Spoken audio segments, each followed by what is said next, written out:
الله أمرنا بالعمل لينظر عملنا، فالحياة عقيدة وجهاد وكفاح وبر وفلاح. لا مكان في الحياة لأكول كسول، ولا مقعد في حافلة الدنيا لمخذول.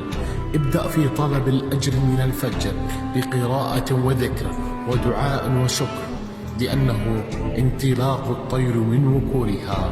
ولا تنسى بارك الله لأمتي في بكورها. العلم في الحركة كأنه شركة، وقلبك خرب كأنه خشبة. الطير يغرد والقمر ينشد، والماء يتمتم والهواء يهمهم، والأسود تصول والبهائم تجول، وأنت جثة على الفراش، لا في أمر عبادة ولا معاش.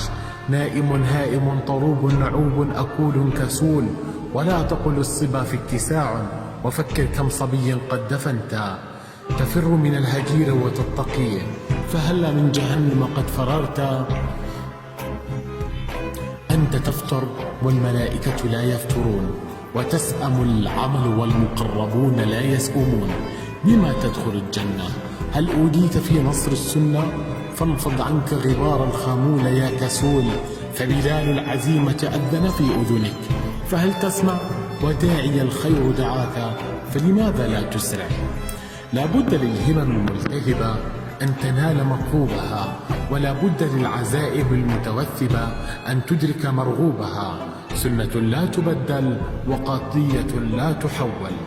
سوف تأتيك المعالي إن أتيت، لا تقل سوف، عسى، أين، وليت. قل للمتخلفين اقعدوا مع الخالفين، لأن المنازل العالية والأمان الغالية تحتاج إلى همم نوارة وفتكات جبارة لينال المجد بجدارة. وقل للكسول النائم والثقيل الهائم امسح النوم من عينيك، واطرد الكرى من جفنيك، فلن تنال من ماء العزة قطرة، ولن ترى من نور العلا خطرة، حتى تثب مع من وثب، وتفعل ما يجب، وتأتي بالسبب. ألا فليهنأ أرباب الهمم بوصول إلى القمم، فهبوا إلى درجات الكمال نساء ورجالا، ودربوا على الفضيلة أطفالا.